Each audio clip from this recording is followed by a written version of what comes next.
Most people are not equipped to understand the seemingly endless facets of an HOA. That's why we're here, to help you become uncommonly prepared to serve your HOA. Whether you're a board member or a manager, join us in the Uncommon Area. Welcome to the Uncommon Area. I'm Matthew Holbrook, and in this episode, we are going to be looking at the question of what should a board member know about serving on an HOA board of directors, but maybe they don't know. And here to talk about that with us today is Anthony Edwards, one of Action's managers. And we just wanted a manager's perspective on what do you think that board members who serve for an HOA, what should they know, but maybe often we notice that they don't know or don't understand really well? I would say, things that the board member should know, specifically jumping into the new role, is, their realization and their expectation of their authority. And unfortunately, a lot of board members do have that expectation that they will jump in and take the side of, the neighborhood cop.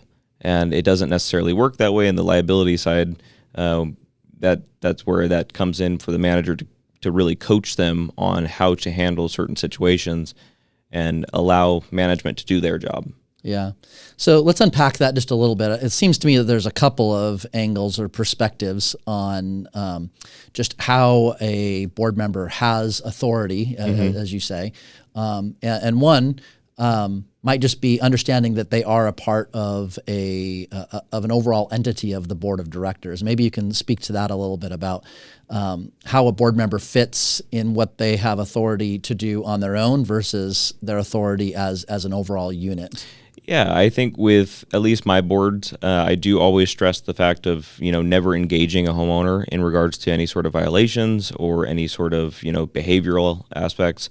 That does open up not only the safety aspect of a liability side, but also just in regards to litigation side. But really just coaching them back through that once they're out of that board meeting, their obligations as a board member are really going back to just the financial, the fiduciary, and everything else really should be, mitigated back to the property manager. Yeah, and I think there's something kind of counterintuitive for board members oftentimes on this. They get on the board, they want to be helpful, they want to communicate with the residents, they want to be proactive, and all of that is good. The challenge is obviously they are one board member and there are 5 board members generally, sometimes 7 or 3, but generally it's 5. And as one member of that 5, you're taking a big risk when you are representing something for the association as a single board member as opposed to speaking as a whole entity. And that's where it comes back to. It's not that the HOA manager has that authority.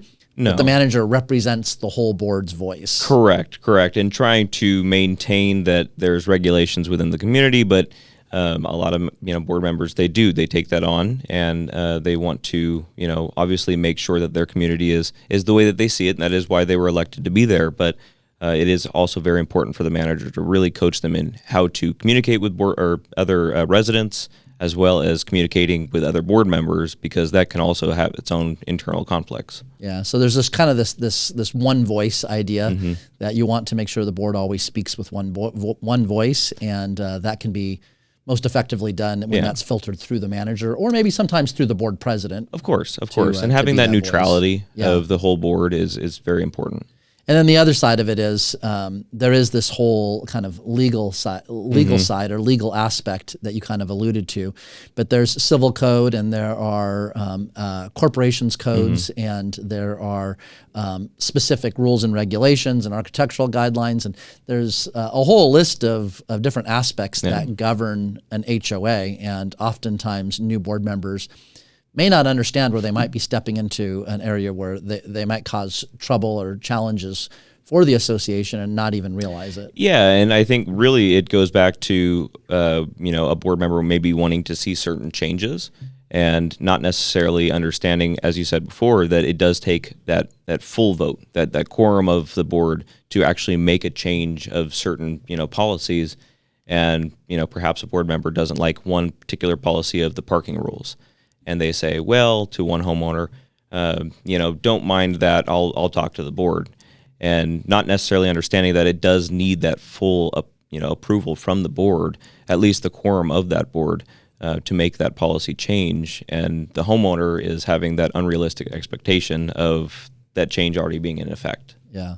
So a homeowner may act on something thinking, hey, this board member told me that I can do this, and it's from a board member, so I can rely on that. And the board member may be perfectly well-intentioned, but setting just a false expectation for that homeowner. It needs to go back and be discussed with the rest of the board, and there may be other considerations that board member may not be aware of. Absolutely, and really just thinking about the existing policy, making sure that they're following it as much as any homeowner would. Yeah, and that's where that collaboration and partnership with the management really becomes important, where the manager, again, can kind of speak representing the board, representing that one voice, and also having the consideration of maybe what are some of the legal factors that apply in this situation. Not that we're practicing law, but that we're going to bring in kind of the standards that we understand. And at least, directing them in the right, area to speak to people with the confidence that they know what they're talking about.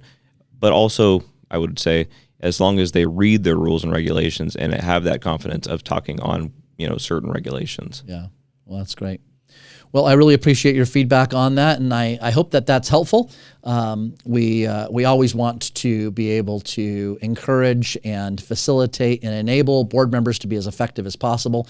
But in doing that, we want board members to be aware of maybe where some of the pitfalls might be. And so I hope that is helpful in giving consideration as to how you might be an effective board member. Well, we hope that you continue to watch The Uncommon Area and look for additional episodes that might also be helpful.